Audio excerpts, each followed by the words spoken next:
Hai hai hai, selamat datang kembali di Mimin Art Channel.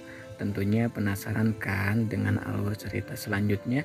Yuk kita langsung saja dengerin ceritanya. Bab 119 berjudul Edisi Spesial Galih dan Riana.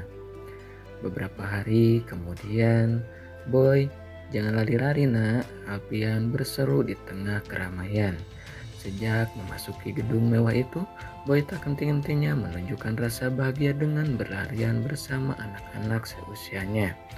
Pernikahan Gali dan Riana digelar di sebuah hotel mewah dengan konsep ala negeri dongeng. Malam ini Riana dan Gali tampil memukau bagaikan raja dan ratu.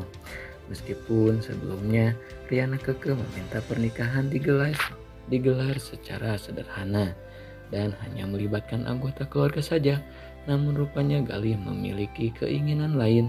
Ia tahu menikah dengan konsep ala negeri dongeng pernah menjadi salah satu impian Riana di masa lalu.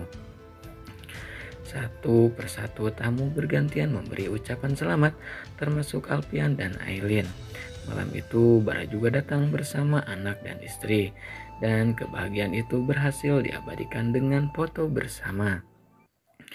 "Riana, sayang, ayo istirahat dulu. Kamu pasti capek seharian berdiri di sini," ucap sang mertua. 3 jam berdiri dengan Hel memang membuat otot-otot kakinya terasa kaku. Belum lagi gaun yang berat benar-benar membatasi ruang gerak Riana. "Iya mah," ia mengikuti sang mertua yang membawanya duduk di kursi. Sementara Gali sedang mengobrol dengan Alpian dan Bara. Sepertinya membicarakan ketiga lelaki itu sangat seru, sebab beberapa kali terdengar suara cekikikan, bahkan Bara sempat tertawa lantang. "Jadi malam itu kamu harus dorong motor butut keliling kota," ucap Galih meledek. "Wow, aku ketinggalan. Tidak sampai keliling kota juga sih." Diam-diam Aileen menghubungi Jo minta dijemput. Bara kembali cekikikan mengingat kekonyolan sang bos yang melakukan kencan ala orang susah. Memikirkan Alpian berboncengan dengan pakaian couple murah saja sudah terasa menggelitik perut. Sialnya lagi, aku harus bertemu dengan si Marco Polo itu. Menyebalkan sekali. Alpian layaknya seorang anak yang sedang mengadu pada ayahnya. "Jadi si Marco kamu apakan? Pecat dan penjarakan," jawab Alpian. Gali kembali terkekeh. Ia yakin kekesalan Alpian sebenarnya dipicu oleh rasa cemburu karena Marco sempat mendekati Aileen. Tapi sepertinya kamu harus siap-siap sering cemburu lagi. Lihat di sana, Nyonya Alpian Darmawan itu memang baby face dan tidak terlihat seperti seorang ibu 3 anak. Dia masih seperti gadis remaja yang manis." Galih menunjuk ke arah di mana Aileen tampak sedang memilih minuman. Namun bukan itu yang menjadi fokus Alpian, melainkan seorang pria yang juga sedang berdiri di dekat meja minuman, sambil sesekali menatap istrinya penuh kekaguman. Alpian menghunus tatapan tajam ke arah lelaki yang sedang mendekati istrinya itu. "Ini tidak bisa dibiarkan. Punya golok tidak?" "Mana ada benda seperti itu di sini," balas Galih sambil memberi isyarat kepada Bara dengan gerak mata. Tak kuasa menahan sensasi panas yang terasa melahap seluruh tubuhnya, Alpian cepat-cepat melangkah mendekat. Ia dapat melihat betapa lelaki itu tebar pesona di hadapan istrinya. Ingin rasanya Alpian mencolok mata lelaki itu.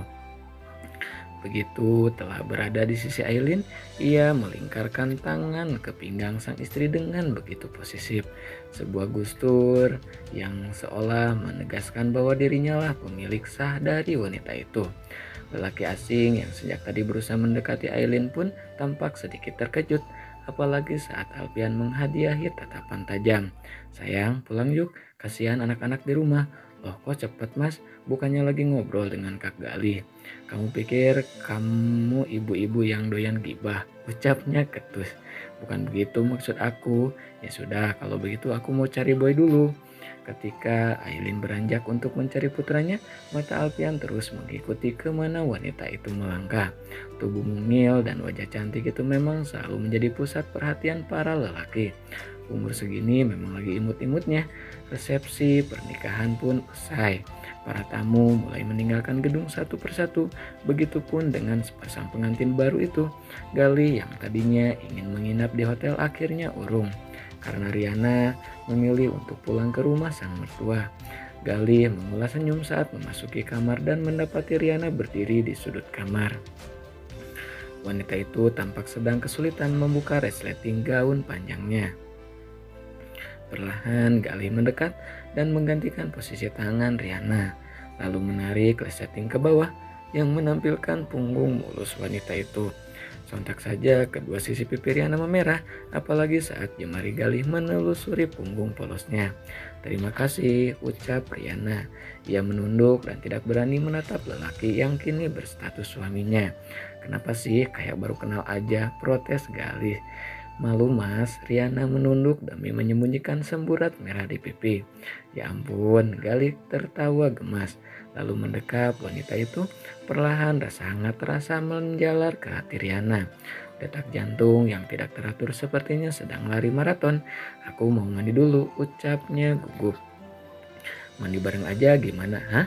Riana hampir tak percaya bahwa kalimat yang terkesan vulgar itu keluar dari mulut Galih.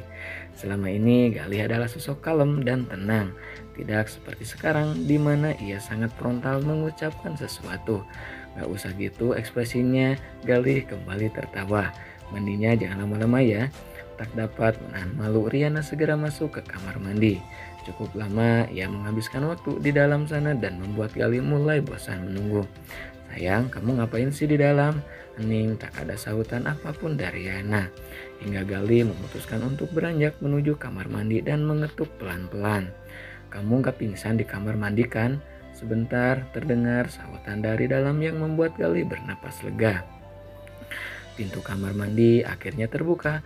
Riana keluar dari sana dalam balutan jubah mandi dan rambut basah. Untuk beberapa saat Galih terpaku memandangi wanita itu.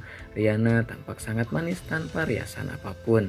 Selain itu, ini adalah pertama kali Galih melihat Riana tampil tanpa hijab.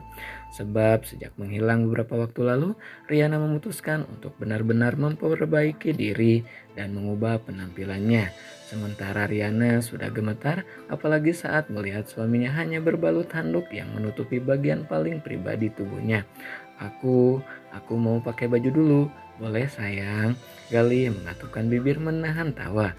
Tak pernah terlintas dalam pikirannya bahwa Riana, wanita yang dulu selalu tampil percaya diri itu kini menjadi sangat pemalu. Disentuh sedikit saja sudah membuatnya gemetar. Galih keluar dari kamar mandi setelah membersihkan diri. Ia melirik Riana yang sedang duduk di meja rias sambil menyisir rambut panjangnya. Ketika Riana selesai berhias, Galih kembali mendekat memeluk sang istri dari belakang. Aroma segar yang menguat dari tubuh wanita itu terasa membangkitkan imun, tetapi justru menurunkan iman.